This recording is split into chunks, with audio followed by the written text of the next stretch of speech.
Welcome to the Wonderland Stories. میرے پیارے بچوں، خوش آمدید ایک دلچسپ اور جادوئی مہم پر جس کا نام ہے شبنم کا تاج۔ تصور کرو کہ ایک ایسی سلطنت ہے جہاں خوبصورت باغات ہیں، چمکدار شبنم ہے اور ایک بہت ضدی شہزادی ہے جو کچھ ناممکن خواہش کرتی ہے۔ جب وہ شبنم کا تاج بنانے کا مطالبہ کرتی ہے تو کیا ہوگا؟ کیا اس کی خواہش پوری ہوگی یا وہ کچھ اور قیمتی سیکھے گی؟ آئیے اس جادوئی کہانی میں غوطہ لگاتے ہیں اور پتہ چلتا ہے کہ کیا ہوگا۔ وقت کی بات ہے کہ ایک عظیم محل میں ایک بادشاہ رہتا تھا جس کی صرف ایک ہی بیٹی تھی، شہزادی لیانا۔ وہ بہت خوبصورت تھی، ذہین تھی، لیکن بہت ضدی بھی تھی۔ اگر وہ کچھ چاہتی تو وہ اسے حاصل کرنے تک چین سے نہیں بیٹھتی تھی۔ ایک دن صبح کے وقت وہ شاہی باغ میں چہل قدمی کر رہی تھی جہاں تازہ پھولوں پر چھوٹے شبنم کے قطرے چمک رہے تھے۔ جیسے ہی سورج کی روشنی ان پر پڑی وہ چمک اٹھے جیسے چھوٹے ہیروں کی طرح۔ یہ منظر دیکھ کر لیانا نے ہاتھ پٹکا اور کہا، مجھے شبنم کا تاج چاہیے۔ اس نے اعلان کیا۔ شہزادی لیانا فوراً واپس محل پہنچی اور اپنے والد بادشاہ کے سامنے کھڑی ہو گئی۔ بابا، مجھے شبنم کا تاج چاہیے۔ اگر مجھے یہ نہیں ملا تو میں کچھ کھاؤں گی بھی نہیں اور پیوں گی بھی نہیں، اس نے چڑچڑاتے ہوئے کہا۔ بادشاہ کو تو جیسے دھچکا لگا۔ وہ اپنی بیٹی کو بہت محبت کرتے تھے لیکن ان کی خواہش ناممکن تھی۔ پھر بھی وہ اپنی بیٹی کو پریشان دیکھ کر بہت افسردہ ہو گئے۔ ٹھیک ہے، اس نے آہ بھر کر کہا، میں ملک کے بہترین سوناروں کو آپ کی درخواست پوری کرنے کے لیے بلا لیتا ہوں۔ بادشاہ نے ملک بھر میں ایک شاہی فرمان بھیجا جس میں کہا گیا تھا، جو بھی 3 دنوں کے اندر میری بیٹی کے لیے شبنم کا تاج بنا لے گا اسے بہت بڑا انعام ملے گا، لیکن اگر وہ ناکام ہوئے تو انہیں سزا دی جائے گی۔ سونار بہت خوفزدہ ہو گئے۔ وہ کیسے کچھ ایسا بنا سکتے تھے جو صرف ایک چھوٹی سے چھو جانے پر غائب ہو جاتا تھا؟ وہ سب اکٹھا ہوئے، سوچا فکر کی اور پریشان ہو گئے، لیکن کوئی بھی حل نہیں نکل سکا۔ ان سوناروں میں ایک قدیم حکمت سے بھرپور سونار الیاس تھا۔ وہ کئی سالوں سے سلطنت کی خدمت کر رہا تھا اور اپنی حکمت اور عقل مندی کے لیے جانا جاتا تھا۔ جب باقی سونار پریشان تھے وہ خاموشی سے مسکرایا۔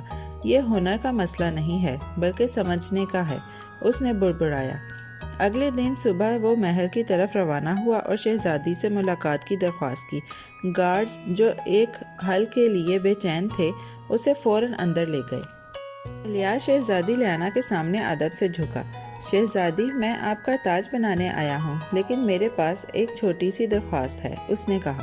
شہزادی جو اپنے تاج کو دیکھنے کے لیے بے چین تھی آگے جھک کر پوچھا، کیا ہے وہ؟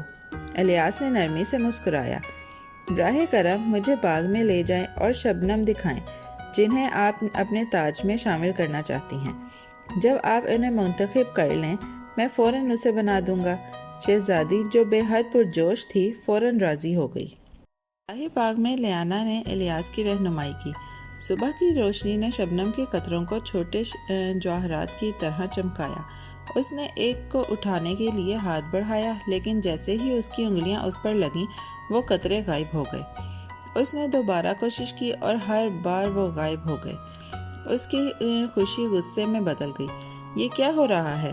اس نے کہا۔ الیاس نے سکون سے شہزادی کو دیکھا جب وہ پریشان ہو رہی تھی۔ شہزادی، اس نے نرمی سے کہا، شبنم کی فطرت یہ ہے کہ وہ چمکیں اور غائب ہو جائیں، انہیں پکڑا یا شکل نہیں دی جا سکتی۔ وہ صرف ایک لمحے کے لیے موجود ہوتے ہیں اور پھر وہ چلے جاتے ہیں۔ شہزادی کی آنکھیں کھل گئیں اور اس نے سمجھا کہ اس نے ایک ناممکن چیز کا مطالبہ کیا تھا۔ اس کے گال شرم سے سرخ ہو گئے۔ شہزادی لیانا الیاس کی طرف مڑی اور گہری سانس لی۔ میں کتنی ضدی تھی نا، اس نے اعتراف کیا۔ الیاس نے سر ہلایا لیکن نرمی سے مسکرایا۔ خوبصورت چیزیں چاہنا غلط نہیں ہے، لیکن حکمت یہ ہے کہ سمجھا جائے کہ کیا آپ کا ہے اور کیا نہیں۔ کچھ چیزیں محض دیکھنے کے لیے ہیں، نہ کہ حاصل کرنے کے لیے۔ شہزادی نے اپنا سر جھکایا اور اپنی خود غرضی پر شرمندہ ہو گئی۔ لیانا فوراً محل واپس پہنچی اور اپنے والد کے پاس گئی۔ بابا، میں غلط تھی، اس نے اعتراف کیا۔ میں نے کچھ ایسا مانگا جو کبھی نہیں بن سکتا تھا اور میں اس بارے میں بہت ضدی تھی۔ براہ کرم مجھے معاف کر دیں۔ بادشاہ حیران ہوا لیکن اطمینان کا سانس لیا۔ بیٹی، میں صرف یہ چاہتا تھا کہ تم سمجھو کہ اس دنیا میں سب کچھ حاصل نہیں کیا جا سکتا، اس نے کہا اور اسے محبت سے گلے لگا لیا۔ بادشاہ نے الیاس کی طرف رخ کیا۔ تم نے وہ کام کیا جو کوئی اور نہیں کر سکا۔ تم نے میری بیٹی کو حکمت سکھائی، اس کے بدلے میں تمہیں بڑا انعام دوں گا۔ لیکن الیاس نے مسکراتے ہوئے سر ہلا دیا۔ حضور، میرا سب سے بڑا انعام یہ ہے کہ شہزادی نے ایک اہم سبق سیکھا۔ یہ کسی بھی سونے سے زیادہ قیمتی ہے۔ تمام دربار میں اس کی حکمت کی داد دی، اور اس دن کے بعد الیاس کو سلطنت بھر میں عزت دی گئی۔ اور یوں شہزادی لیانا ایک زیادہ سمجھدار اور مہربان شخص بن گئی۔ اس نے سیکھا کہ تمام خوبصورت چیزیں حاصل نہیں کی جا سکتی، اور سچی خوشی تعریف کرنے سے آتی ہے، نہ کہ ضدی خواہشات سے۔ بچوں، یاد رکھو، کبھی کبھار جو ہم پسند کرتے ہیں وہ صرف دیکھنے کے لیے ہوتا ہے، نہ کہ حاصل کرنے کے لیے۔ حکمت اور سمجھ بوجھ حاصل کرنا ہر چیز سے زیادہ قیمتی ہے۔